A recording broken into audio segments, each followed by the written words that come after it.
చంద్రగ్రహణం కారణంగా తిరుమల శ్రీవారి ఆలయాన్ని ఆదివారం మధ్యాహ్నం నుండి మూసివేస్తున్నారు. దాదాపు 12 గంటల పాటు స్వామివారి దర్శనం భక్తులకు నిలిచిపోనుంది. గ్రహణం ముగిసిన తరువాత సోమవారం వేకువజామున తలుపులు తిరిగి తెరుచుకోనున్నాయి. ఆదివారం రాత్రి 9:50 ప్రారంభమయ్యే చంద్రగ్రహణం సోమవారం తెల్లవారుజామున 1:31 ముగియనుంది.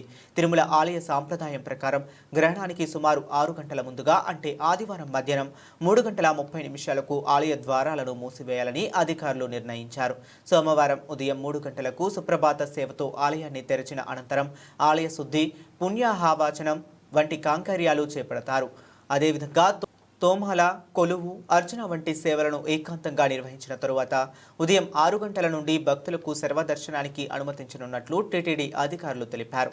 ఇదిలా ఉండగా తిరుమలలో భక్తుల రద్దీ కొనసాగుతుంది. సర్వదర్శనం క్యూ లైన్లు శనివారం నాటికే బాటగంగమ్మ ఆలయం వరకు చేరాయి.